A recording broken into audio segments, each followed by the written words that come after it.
नमस्कार, आप देख रहे हैं हॉर्नबिल टीवी। हमर छत्तीसगढ़ बुलेटिन में मैं उत्पल आपका स्वागत करता हूं। दंतेवाड़ा में भ्रष्टाचार के खिलाफ और पहाड़ों को बचाने के लिए 4 दिन से चल रही पदयात्रा का आज समापन हुआ। आलनार गांव से दंतेवाड़ा जिला मुख्यालय तक बस्तरीय राज्य मोर्चा के संस्थापक मनीष कुंजन के नेतृत्व में आदिवासियों ने पदयात्रा में हिस्सा लिया। दरअसल कुछ समय पहले एक मामला उजागर हुआ था। इसमें आरती स्पंज नामक कंपनी आलनार ग्राम पंचायत, जहां पैदल जाने तक का रास्ता कठिन है, वहां से हजारों ट्रक माल का परिवहन दिखाया है, जिस पर किरंदुल थाना में बस्तरिया राज मोर्चा ने एफआईआर भी दर्ज करवाई है। आलनार से दंतेवाड़ा जिला मुख्यालय तक 4 दिन पैदल यात्रा कर पहुंचे बस्तरिया राज मोर्चा के लोगों ने जिला प्रशासन को ज्ञापन सौंपा और आरती स्पंज के खिलाफ कार्रवाई कर उनके अधिकारियों और मालिकों को गिरफ्तार करने की मांग की। ये हम लोग का आज पदयात्रा का अंतिम दिन है। हम लोग यहाँ कलेक्टर साहब को जो मुद्दे हैं उस पर ज्ञापन देने के लिए आए हैं और हम चाहते हैं कि आलनार में जो फर्जीवाड़ा हो रहा है, आलनार में एक्चुअली कोई खदान नहीं है, वहाँ न गाड़ी भी नहीं गई, मोटरसाइकिल नहीं जा सकती है, आदमी नहीं जा सकता है। ऐसी जगह खदान खनन सो करके ये जो फर्जीवाड़ा किया जा रहा है उसके खिलाफ कार्रवाई होनी चाहिए। और वो सीधा सीधा है मामला, उस पर लेट क्यों हो जा रहा है, ये हमारा सवाल है। जो पूरी तरह 420 पर दर्ज होना चाहिए। और हम केंद्र सरकार से कहना चाहते हैं, केंद्र सरकार दावा करती है नक्सल मुक्त है, नक्सल खत्म हो चुके हैं, तो फिर उनके खत्म होने के बाद 1 महीना नहीं होता, 2 महीना नहीं, तुरंत डिपॉजिट चार्ज में पूरा रोड बन रहे हैं, इतने बड़े बड़े रोड, वो किससे पूछ के किए हैं, किससे उसके करके किए डिपॉजिट चार्ज, और तुरंत आरती स्पंज में इतना जल्दी खनन करने की शुरुआत कैसे कर सकते हैं? तो क्या हम आदिवासियों को क्या जिंदगी जीने का कोई अधिकार नहीं है, कोई हक नहीं है? ये पूरा केंद्र सरकार बस्तर के ऊपर पूरा फोकस रखी है। ये हम लोगों को इस तरह से करके वो अपना जो करना चाह रही है, हम तो आगे लड़ेंगे और करेंगे। पैदल यात्रा की है और आज हम 11 तारीख को यहाँ दंतेवाड़ा पहुँच के ज्ञापन दिए हैं। और अभी हमारे बीच में एडीएम साहब, हम उनसे पूछ रहे हैं कि अब तक जैसे एफआईआर होने के बाद भी अब तक आपने कार्रवाई क्यों नहीं किया गया? क्योंकि सोशल मीडिया में हर जगह चल रही है। इस लेट की वजह क्या है? हम जो आरती स्पंज के नाम से जो फर्जी तरीके से जो आलनार पंचायत में किया गया उत्खनन के नाम से, इतनी एक जानकारी होने के बाद भी राज शासन खामोश क्यों है? हम उनसे सवाल कर रहे हैं, राज शासन से भी कर रहे हैं और जिला प्रशासन से भी कर रहे हैं। छत्तीसगढ़ में अवैध खनन और खनिज परिवहन पर नकेल कसने के लिए खनिज विभाग और प्रशासन लगातार सख्त कार्रवाई कर रहे हैं। बिलासपुर जिले में चलाए जा रहे विशेष अभियान के तहत रेत खदानों और अन्य संवेदनशील क्षेत्रों में छापेमार कार्रवाई की गई। इस दौरान अवैध उत्खनन और परिवहन में उपयोग किए जा रहे कई वाहन, मशीनें और उपकरण जब्त किए गए। कार्रवाई के बाद अवैध खनन से जुड़े लोगों में हड़कंप मचा हुआ है। प्रशासन का कहना है कि प्राकृतिक संसाधनों की सुरक्षा और सरकारी राजस्व को होने वाले नुकसान को रोकना उनकी प्राथमिकता है। इसके लिए संवेदनशील इलाकों पर लगातार निगरानी रखी जा रही है और शिकायत मिलते ही तत्काल जांच कर कार्रवाई की जा रही है। सरकार ने जो बताया है कि किस किसान को कितना देना है खाद, उसके हिसाब से खाद दिया जाएगा। एक इशू सर ये रेत को लेकर है, बारिश से पहले डंप कर दे रहे हैं लोग अर्पा नदी से रेत निकाल करके, उस पर किस तरह की लगातार हम लोग इस तरह के जो भी एक्टिविटीज है, अभी पिछले 1 हफ्ते में हम लोगों ने लगभग 20-25 गाड़ियों पे काम किया और लगातार आप सब लोग देखते होंगे रोज ही कहीं ना कहीं हम लोग जा करके इस पे काम करते हैं। और हमने 66 एफआईआर इलीगल माइनिंग और रेत पे किए हैं और इतनी ज्यादा पहली बार इतने एफआईआर हुए हैं। जांजगीर चांपा में छत्तीसगढ़ किसान कांग्रेस के आह्वान पर 1 दिवसीय धरना प्रदर्शन किया गया। कचहरी चौक में किसान कांग्रेस के पदाधिकारियों ने राज्य सरकार के खिलाफ जमकर नारेबाजी की और किसानों को खरीफ फसल के लिए खाद, बीज और डीजल की कमी से कालाबाजारी बढ़ने का आरोप लगाया। किसान कांग्रेस द्वारा कलेक्टर कार्यालय घेराव की चेतावनी मिलने पर जिला प्रशासन ने कलेक्टर कार्यालय में खास बैरिकेडिंग किया और किसान कांग्रेस के पदाधिकारियों को कलेक्टर कार्यालय आने से रोकने के लिए एसडीएम खुद धरना स्थल पहुंचे और ज्ञापन लिया। एसडीएम सुब्रत प्रधान ने कहा कि जिला में किसानों को खाद, बीज की कमी नहीं होने दी जाएगी। किसानों को पर्याप्त डीजल मिले, इस पर भी पहल कर दी गई। किसान कांग्रेस की 9 सूत्रीय मांगों को उच्च अधिकारियों को प्रेषित किया जाए। पूरा समस्या है। हर किसान कांग्रेस के आज बिना तले हम 1 दिवसीय धरना प्रदर्शन में बैठे हैं 9 सूत्री मांग लेके, जो मुख्य मांग हमन के खाद, डीजल एक मांग रही से और शासन से निवेदन है कि हमारे किसान मतलब तकलीफ मत देवे। कहा छत्तीसगढ़ हमारे किसान के कटोरा है और कटोरा छेद करे के काम है साय बीजेपी की सरकार करत है, ओकरे विरोध में और हम चाहते हैं कि हमारे मांग ला पूरा करे, सब किसान अच्छा पैदावार करी, हमारे छत्तीसगढ़ सहित सब किसान खुशहाल हो। पूरे प्रदेश में हमारे यहाँ धरना प्रदर्शन चल रहा है, खाद को लेके, बिजली को लेके, और जितना भी ये गवर्नमेंट ने हमारे ऊपर लगाई हुई है, जैसे पेट्रोल डीजल नहीं मिल रहा है, जरीकेन में 1000 रुपए का मात्र दे रहे हैं, उस वजह से आज हम लोग सब धरना प्रदर्शन पूरे छत्तीसगढ़ प्रदेश में कर रहे हैं। कलेक्ट्रेट घेरने का तैयारी था, लेकिन यहाँ कलेक्टर साहब लोग खुद आके इस चीज को खत्म करे हैं। जैसे हमारे यहाँ कहीं पे भी ऐसा नहीं हुआ, ये पहली जगह है कि जो ऐसा देखने को मिला है।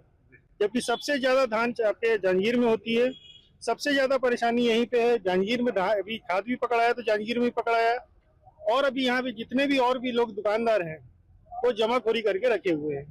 इसमें कलेक्टर साहब को ध्यान देना चाहिए। दिवसीय धरना एवं कलेक्ट्रेट घेराव का कार्यक्रम कांग्रेस की किसान मोर्चा की तरफ से आयोजित किया गया था, जिसमें उनके द्वारा मुख्य रूप से आगामी खरीफ फसल को लेकर जो किसानों को खाद, पानी और बिजली को लेकर, इसके अलावा जो डीजल को अभी जो लेकर अभी जो किल्लत चल रही थी, इसके संबंध में एक ज्ञापन सौंपा गया। इस ज्ञापन को आगामी अग्रिम कार्रवाई के लिए उच्च कार्यालय भेज दिया जाएगा, और हमारी ओर से भी उनको आश्वस्त किया गया है कि जो भी डीजल को लेकर किल्लत अभी चल रही थी उसका समाधान कर लिया गया है, और जो भी किसानों को डीजल को लेकर समस्या है उसको पूरा हम लोग जो है पूरा करने के प्रयास करें। अंडर 18 एशियन हॉकी चैंपियनशिप में स्वर्ण पदक जीतकर प्रदेश और बिलासपुर का नाम रोशन करने वाले होनहार खिलाड़ी अभी मानिकपुरी का गुरुवार को शहर के प्रार्थना भवन में सम्मान समारोह आयोजित किया गया। कार्यक्रम का आयोजन हॉकी संघ द्वारा किया गया, जिसमें मुख्य अतिथि के रूप में बिलासपुर विधायक अमन अग्रवाल, बेलतरा विधायक सुशांत शुक्ला, हॉकी संघ के पदाधिकारी तथा विभिन्न खेल संघों के सदस्य मौजूद रहे। समारोह में अभी मानिकपुरी को राष्ट्रीय और अंतर्राष्ट्रीय स्तर पर उत्कृष्ट प्रदर्शन कर बिलासपुर को गौरवान्वित करने के लिए सम्मानित किया गया। इस अवसर पर विधायक अमर अग्रवाल ने कहा कि केंद्र में नरेंद्र मोदी के नेतृत्व में खेलों को नई दिशा मिली है, जिसका सकारात्मक परिणाम देश भर में दिखाई दे रहा है। उन्होंने कहा कि बिलासपुर भी खेल गतिविधियों के क्षेत्र में तेजी से आगे बढ़ रहा है। वहीं विधायक सुशांत शुक्ला ने कहा कि क्षेत्र में खेल मैदानों और खेल सुविधाओं के विकास के लिए लगातार राशि स्वीकृत कराई जा रही है। आज बिलासपुर के लिए एक बहुत सुखद क्षण है, जिसमें हम हमारे यहाँ के एक बच्चे अभी मानिकपुरी के ऊपर गौरव महसूस कर रहे हैं कि उन्होंने हमारे बिलासपुर को बिलो 18 में एशिया में कप में गोल्ड मेडल जीत के आया। मैं बहुत मेरी बधाई, शुभकामनाएं, उनका उज्जवल भविष्य हो, उसके लिए सरकार को जो भी करना पड़ेगा वो हम करेंगे। देखिए, गौरवान्वित होने का समय इसलिए भी है कि जिसे नर्सरी कहा जाता था खेलों का, वो आज फल देने लगा है, और अभी गोस्वामी जैसे खिलाड़ी बिलासपुर को अंतर्राष्ट्रीय स्तर के खेल मानचित्र में स्थापित करके छत्तीसगढ़ की माता, छत्तीसगढ़ महतारी को गौरवान्वित कर रहे हैं। और ऐसे समय में हम सबको एकजुट होकर एक नई कार्य योजना के साथ अपनी खेल प्रतिभाओं को निखारने के लिए, खेल सुविधाओं को बढ़ाने के लिए, उनके संवर्धन के लिए, प्रोत्साहन के लिए एकजुट होकर काम करने की आवश्यकता है, ताकि अभी मानिकपुरी जैसे जो नैनीहाल है, इनको आगे जाकर उन्नति भी मिले, प्रगति भी मिले, और वो एक संकल्प लेकर खेल के मैदान में डटे रहे, परिणाम मूलक बने। बिलासपुर में पत्रकारों के खिलाफ दर्ज एफआईआर को लेकर विवाद गहराता जा रहा है। गुरुवार को जिले के सभी पत्रकारों ने बिलासपुर रेंज के आईजी रामगोपाल गर्ग और कलेक्टर संजय अग्रवाल से मुलाकात कर ज्ञापन सौंपा और मामले की निष्पक्ष जांच की मांग की। पत्रकारों का आरोप है कि पत्रकार जिया खान और अनु श्रीवास्तव के खिलाफ बिना जांच किए गंभीर धाराओं के तहत एफआईआर दर्ज की गई है। उनका कहना है कि यह कार्रवाई पत्रकार सुरक्षा कानून की भावना के विपरीत है। बताया जा रहा है कि पूरा मामला सिविल लाइन थाने में पदस्थ एक आरक्षक के कथित वायरल वीडियो और बाद में सामने आए एक ऑडियो रिकॉर्डिंग से जुड़ा है। पत्रकारों का दावा है कि वायरल वीडियो में संबंधित पत्रकारों की कोई आवाज नहीं है और न ही किसी प्रकार की धनराशि मांगने की बात सामने आती है। इसके बावजूद उनके खिलाफ कार्रवाई किए जाने पर पत्रकारों में नाराजगी और आक्रोश देखा जा रहा है। ज्ञापन सौंपने पहुंचे पत्रकारों ने प्रशासन से मामले की निष्पक्ष और पारदर्शी जांच कराने तथा तथ्यों के आधार पर उचित निर्णय लेने की मांग की है। इस मुद्दे को लेकर पत्रकार संगठनों ने एकजुट होकर अपनी चिंता और विरोध दर्ज कराया है। हम सभी पत्रकार एक साथ एक मांग को लेकर के आए थे। पिछले दिनों एक वीडियो वायरल हुआ था सिविल लाइन थाने के आरक्षक का, जिसमें सोए हुए हैं, जूता पहन करके, वर्दी भी है, दूसरे कमरे में बोतल रखी हुई है शराब की।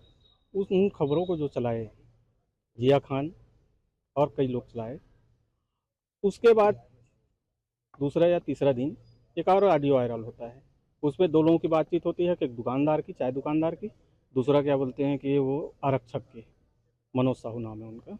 वो दोनों आपस में बात करते हैं कि ये वीडियो रोकने के लिए ये पैसा मांग रहा है, मैं ये नहीं दूंगा, इतना दूंगा, ये नहीं करूंगा, जो भी है वो। उसी ऑडियो के आधार पर जिया खान और पत्रकार जिया खान और अनुज श्रीवास्तव के खिलाफ एफआईआर हो गई है। हाँ, छत्तीसगढ़ में पत्रकार सुरक्षा कानून लागू है, जिसमें कानून में सीधा ये दिया गया है कि किसी भी पत्रकार के खिलाफ एफआईआर करने से पहले समिति की जांच बैठेगी। समिति में उप पुलिस अधीक्षक रैंक से बराबर के वो रहेंगे, अधिकारी शामिल रहेंगे, सहायक संचालक जनसंपर्क भी शामिल रहेंगे, 3 पत्रकार रहेंगे, उसमें 1 महिला पत्रकार रहेंगी। ये सारे प्रावधान हैं और ये नियम क्या बोलते हैं 2016 से लागू है और ये कानून बन गया है 2023 से। उसके बाद भी इस तरह की ना ही कोई जांच हुई है ना कुछ भी हुआ है। तो हम सिर्फ यही मांग करने आए थे कि यदि ये क्या बोलते हैं दोषी हैं तो प्रक्रिया के तहत इनकी जांच की जाए और दोषी मिलते हैं तो निसंदेह इन पर एफआईआर की जाए, धारा बढ़ाने लायक है तो धारा बढ़ाई जाए, और यदि ये क्या बोलते हैं कि ये वो मिलते हैं निर्दोष मिलते हैं तो ये एफआईआर को रद्द किया जाए। आईजी साहब ने ये कहा है कि मैं इसको दिखवाता हूँ और जो भी होगा प्रक्रिया के तहत होगा, नियम के तहत होगा, आप लोग के साथ कोई चीज़ बुरा नहीं होगा। दुर्ग जिला पंचायत की सामान्य सभा की बैठक में उस समय जमकर हंगामा मच गया जब जिला पंचायत सदस्य जितेंद्र यादव ने भूमि पूजन से जुड़े मामलों को उठाया। आरोप है कि अधिकारियों ने मुख्यमंत्री को अंधेरे में रखकर पहले से भूमि पूजन हो चुके कार्यों का दोबारा भूमि पूजन करा दिया और शिलापट्ट भी लगा दी। दुर्ग जिला पंचायत की सामान्य सभा में भूमि पूजन के मुद्दे पर घमासान देखने को मिला। जिला पंचायत सदस्य जितेंद्र यादव ने आरोप लगाया कि कुछ दिन पहले मुख्यमंत्री द्वारा निगम क्षेत्र के विकास कार्यों का भूमि पूजन किया गया था, लेकिन बाद में अधिकारियों ने अपनी मनमर्जी से शहरी क्षेत्र के अलावा दुर्ग ग्रामीण, अहिवारा विधानसभा और पाटन क्षेत्र में भी उन्हीं कार्यों के नाम पर दोबारा भूमि पूजन दर्शाते हुए शिलापट्ट लगा दिए। सभा में सदस्य जितेंद्र यादव ने इस पूरे मामले पर सवाल उठाते हुए अधिकारियों से जवाब मांगा। हालांकि बैठक में मौजूद आरईएस विभाग के अधिकारी संतोषजनक जवाब नहीं दे पाए। इस मुद्दे को लेकर सभा में काफी देर तक बहस और हंगामे की स्थिति बनी रही। सदस्यों ने मांग की है कि मामले की जांच कर वास्तविक स्थिति स्पष्ट की जाए और यदि किसी स्तर पर अनियमितता हुई है तो जिम्मेदार अधिकारियों पर कार्रवाई की जाए। देखिए, लोकार्पण भूमि पूजन का विषय इसलिए आया कि लोकार्पण भूमि पूजन जब माननीय मुख्यमंत्री जी को कराए तो माननीय विधायकों को विश्वास में नहीं लिया गया, क्योंकि उसमें जो लोकार्पण और भूमि पूजन का पत्थर था वो ग्रामीण विधानसभा का भी था, अहिवारा विधानसभा का भी था, पाटन विधानसभा का भी और साजा का भी। और ये दुर्ग में जब सीएम आए थे तब कहे, और ऐसी जानकारियां भी है कि कई लोकार्पण भूमि पूजन जो विधायक लोगों ने कर चुके हैं उनका भी पत्थर वहां लगाया गया था। इस पर जानकारी मांगने पर जो है आरईएस ने जानकारी नहीं दी और आरईएस के बड़े अधिकारी का कहना हुआ कि कलेक्टर ने संबंधित विभागों को निर्देश किया था। तो मैंने उसको रिपीट जवाब दिया कि कलेक्टर के पास इतने टाइम नहीं है कि वो 10 विभाग को बोलेंगे कि आप ऐसा करो। वो एक उच्च अधिकारी को निर्देश किए होंगे, उच्च अधिकारियों ने बाकी को निर्देश किया, पर क्या विधायकों को पूछना जायज नहीं समझा? उनके क्षेत्र के आप पत्थर बनवा रहे हैं तो उसको संज्ञान में लेना चाहिए। जिला पंचायत के सदस्यों का भी वहाँ पे काम है और उस क्षेत्र से नेतृत्व करता है, उसको जगह भी नहीं मिला। जिन पत्थरों को जिला पंचायत की सामान्य सभा में उठे इस मुद्दे ने अधिकारियों की कार्यप्रणाली पर सवाल खड़े कर दिए हैं। अब देखना होगा कि प्रशासन इस मामले में क्या जांच करता है और आगे किस तरह की कार्रवाई सामने आती है। हॉर्नबिल टीवी के लिए दुर्ग से शमशेर खान की रिपोर्ट। दुर्ग में आरटीओ विभाग की कार्यप्रणाली को लेकर कांग्रेस ने बड़ा हमला बोला है। शहर जिला कांग्रेस अध्यक्ष धीरज बाकलीवाल ने आरटीओ अधिकारी को ज्ञापन सौंपते हुए आरोप लगाया है कि परिवहन विभाग की बढ़ी हुई फीस और ई चालान की कार्रवाई से आम जनता परेशान है। कांग्रेस का कहना है कि वाहन रजिस्ट्रेशन, ट्रांसफर, मार्किंग और अन्य सेवाओं के शुल्कों में लगातार बढ़ोतरी की जा रही है, जिससे आम लोगों की जेब पर अतिरिक्त बोझ पड़ रहा है। वहीं कई वाहन मालिकों को समय पर ई चालान की जानकारी तक नहीं मिलती, जिसके कारण उन्हें भारी जुर्माना भरना पड़ता है। लगातार परिवहन विभाग की कुव्यवस्थाओं को लेकर हम लोगों को जानकारी मिल रही थी। ई चालान को लेके हम लोगों ने इसके पूर्व में भी ज्ञापन दिया था। ई चालान को लेके जब हमने ज्ञापन दिया तो पूर्व परिवहन अधिकारी ने बताया था कि एक ही व्यक्ति को, हम लोगों ने उनको बताया कि एक ही व्यक्ति को 2-2 बार 3-3 बार पुलगांव में जो ई कैमरा लगा हुआ है वहाँ बार बार वहाँ के गांव के लोग निकलते थे, पुलगांव के वार्ड के, आते जाते बार बार उन्हीं व्यक्तियों को चालान हो रहा था। तो पूर्व परिवहन अधिकारी ने उन्होंने कहा था कि ऐसा कोई मामला अगर होगा, ऐसा कोई मामला है तो उसको हम लोगों ने इसका रास्ता निकाल के इसका हम कोई वो विकल्प निकालेंगे। लेकिन आज दिनांक तक बार बार हम लोगों के बोलने के बाद उन्होंने एक हेल्प डेस्क करने की बात कही थी, इस तरह के ई चालान जो आए थे उसको लेके, लेकिन आज तक हेल्प डेस्क बना नहीं। अभी जब से नए परिवहन अधिकारी आए हैं, इस बात की जानकारी मिली है कि चाहे लाइसेंस हो, ऑनलाइन लाइसेंस भी आवेदन दे रहे हैं तो उसको जनता में भटकाव की स्थिति उत्पन्न हुई है। चाहे रजिस्ट्रेशन हो, चाहे मैपिंग हो, चाहे नाम ट्रांसफर हो, सभी में इन्होंने शुल्क देढ़ा या डबल कर दिया गया है। उसको लेके अचानक ऐसा क्या हो गया कि देढ़ा और डबल शुल्क लिया जा रहा है, एक ऐसी किस प्रकार की वसूली है? तो इसको लेके आज हम लोगों ने परिवहन विभाग अधिकारी को हम लोगों ने ज्ञापन दिया है। उन्होंने कहा है कि हफ्ते 10 दिन के अंदर इसका हम समाधान निकालेंगे। परिवहन विभाग जो है आज आम लोगों का शोषण का अड्डा बन गया है। आप देखिए रात के 9-10 बजे तक के लोगों का चालान किया जा रहा है। ये कहाँ की है कि लोग गाड़ी लेके निकल रहे, फोटो खींच के चालान, एक गाड़ी का 3-3 बार चालान। कुल गाँव में अगर कोई रहता है घर वाला तो वो उससे 2-3 बार आएगा, ऐसे एक आदमी का 3-3 बार चालान। ये कहाँ नियम? कम से कम महीना 2 महीने का उसका गैप होना चाहिए।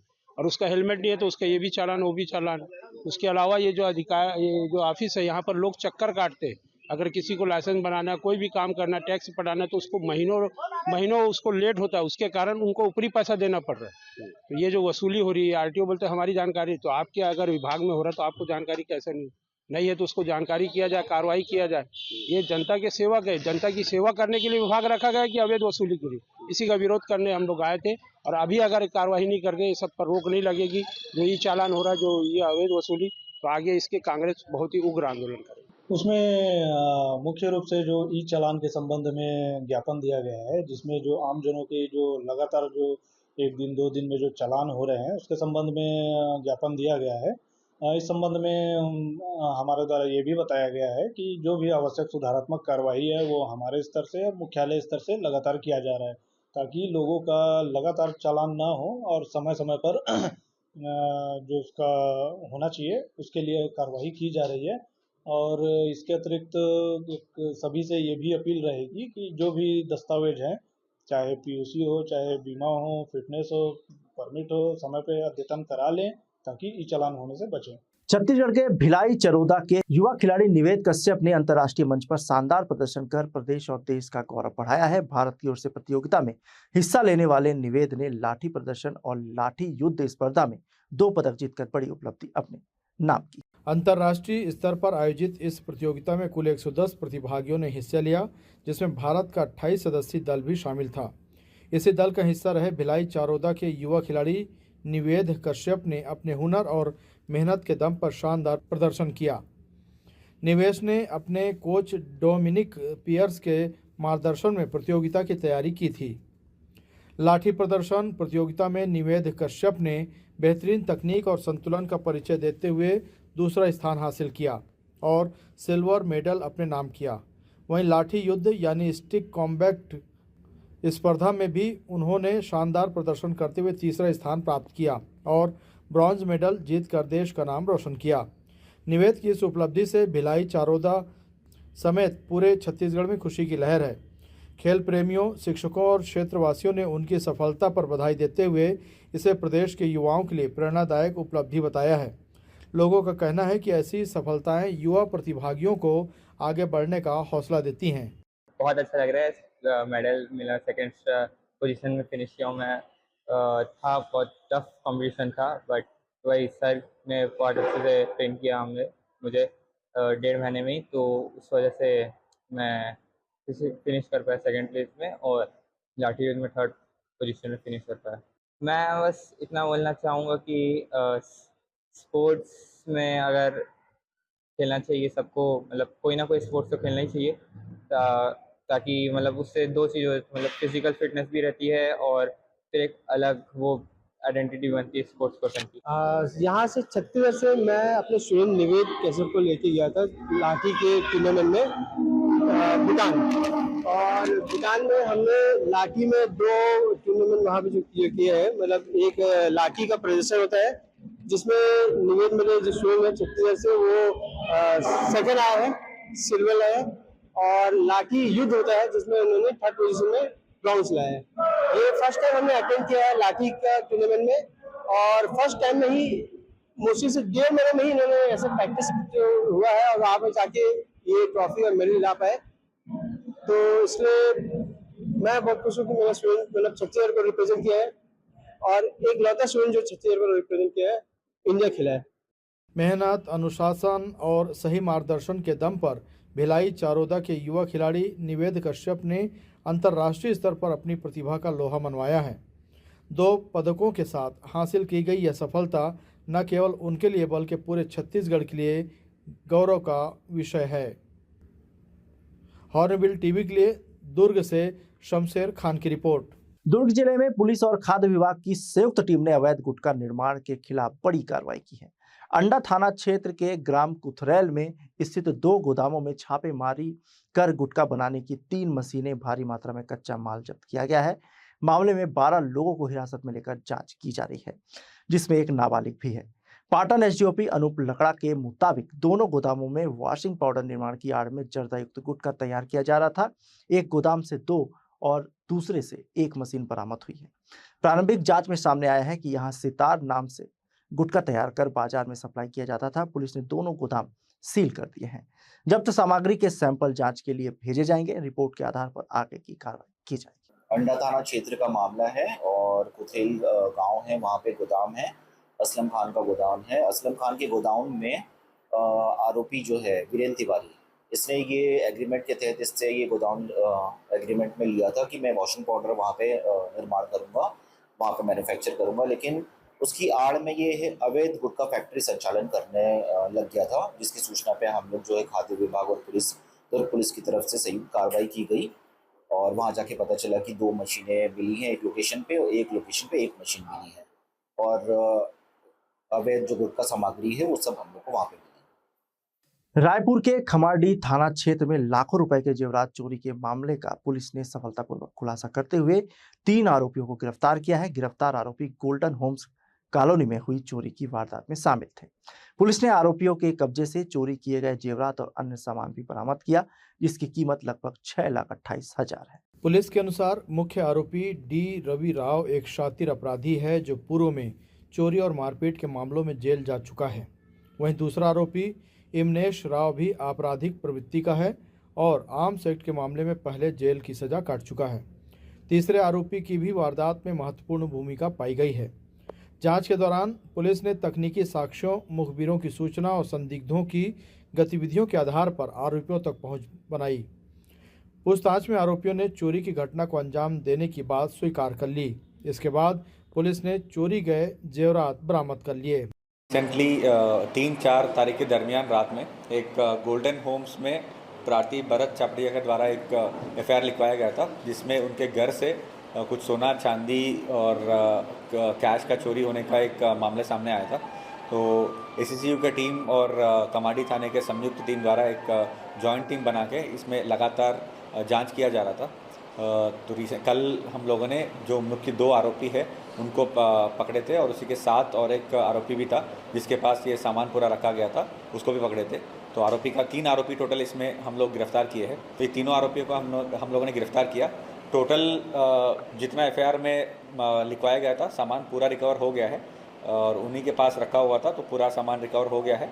खमारडीह थाना पुलिस की इस कार्रवाई को बड़ी सफलता माना जा रहा है। पुलिस अधिकारियों का कहना है कि क्षेत्र में चोरी और अन्य संपत्ति संबंधी अपराधों पर प्रभावी नियंत्रण के लिए लगातार अभियान चलाया जा रहा है। आरोपियों के आपराधिक रिकॉर्ड की भी जांच की जा रही है तथा मामले में आगे की विवेचना जारी है। हॉर्नबिल टीवी के लिए रायपुर से कैमरामैन डी बैरागी के साथ हेमंत डोंगरे की रिपोर्ट।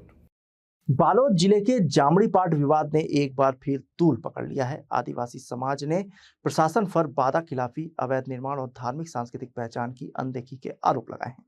समाज के प्रतिनिधियों का कहना है कि जामड़ीपाट उनके पूर्वजों की आस्था और परंपरा से जुड़ा स्थल है, लेकिन प्रशासन उनकी मांगों पर गंभीरता से कार्रवाई नहीं कर रहा।